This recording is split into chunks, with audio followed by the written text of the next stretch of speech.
सिद्धार्थनगर जिले के BSc ground में आज 5 दिवसीय चलने वाला सिद्धार्थनगर महोत्सव का आज विधिवत शुभारंभ किया गया। महोत्सव के विशिष्ट अतिथि यूपी सरकार के कृषि मंत्री सूर्य प्रताप शाही ने द्वीप प्रज्वलित कर कार्यक्रम का शुभारंभ किया। इस अवसर पर जिले के शिवपति इंटर कॉलेज की बालिकाओं ने स्वागत गीत प्रस्तुत किए। महोत्सव में 28 जनवरी की शाम भजन संध्या में स्वाति मिश्रा कार्यक्रम प्रस्तुत करेंगी। वहीं बॉलीवुड नाइट में कैलाश खेर व भोजपुरी नाइट में अक्षरा सिंह अपनी प्रस्तुतियों से धमाल मचाएंगी। इस अवसर पर कृषि मंत्री सूर्य प्रताप शाही ने कहा कि महोत्सव 1951 में बीजेपी के शासन में प्रारंभ किया गया। ये महोत्सव निरंतर प्रगति कर रहा है। ये भूमि महात्मा गौतम बुद्ध की कर्म स्थली रही। उनके पच्चीनों पर आज पूरा विश्व चल रहा है। वहीं आगामी लोकसभा चुनाव को लेकर बोले कि बीजेपी को बड़ी सफलता मिलेगी। 400 से अधिक सीटें देश में पाने की संभावना है। यूपी की 80 में से 80 सीटें जीतने की रणनीति बीजेपी ने बना रखी है।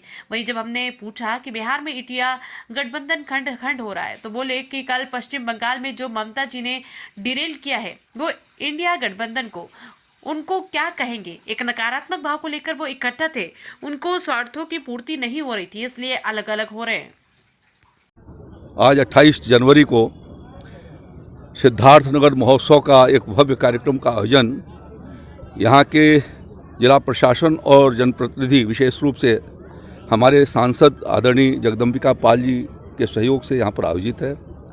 मुझे इस बात की प्रसन्नता है कि 1991 में जब भारतीय जनता पार्टी की सरकार उत्तर प्रदेश में थी उस समय 28 जनवरी से स्थापना दिवस के रूप में ये सिद्धार्थनगर की स्थापना की गई थी और सिद्धार्थनगर महोत्सव अनेक वर्षों से चल रहा है और लगातार वो अपने कृत्य और यश को आगे तक फैला रहा है। और सिद्धार्थनगर आज उत्तर प्रदेश ही नहीं बल्कि देश और विश्व पटल पर वो स्थापित हो रहा है।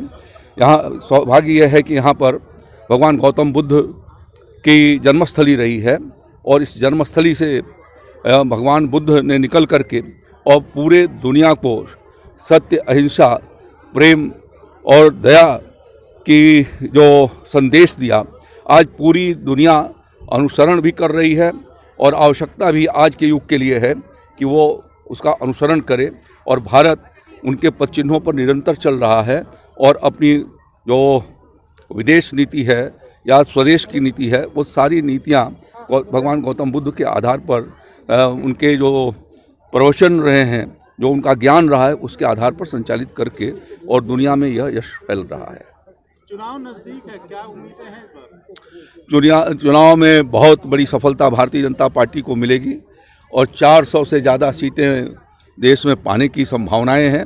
उत्तर प्रदेश में की 80 में से 80 सीटों को जीतने की रणनीति भारतीय जनता पार्टी ने बना रखी है। बिहार में जिस तरह इंडिया गठबंधन जिस तरह से खंड खंड हो रहा है, इस पर क्या कहेंगे? और अभी कल परसों में जो बंगाल में ममता जी ने डिरेल किया है इंडिया गठबंधन को, उसको क्या कहेंगे। वो तो एक नकारात्मक भाव को लेकर के एक जगह इकट्ठा थे। अब उनके स्वार्थों की पूर्ति नहीं हो रही है, इसलिए अलग अलग हो रहे हैं। जहाँ जहाँ पैर पड़े संतन के पहले वहाँ बंटाधार, तो वो बंटाधार हो रहा है। अभी कलकत्ते में गए तो बंटाधार हो गया, बट बिहार गए हैं तो बिहार में बंटाधार हुआ। तो वैसे ही ये जो डिवाइडेड गठबंधन एक साथ इकट्ठा हुआ था भारतीय जनता पार्टी को रोकने के लिए, जिसके पास नीति नहीं थी, जिसके पास कार्यक्रम नहीं था, जिसके पास योजना नहीं थी। सिर्फ बीजेपी और मोदी को रोको इस नाम पर इकट्ठा हुए लोग अपनी जब स्वार्थों की टकराहट होती है तो अलग अलग जगहों पर बिखर जाते हैं। आज वो बिखर रहे हैं। सिद्धार्थनगर से प्रदीप शर्मा की रिपोर्ट।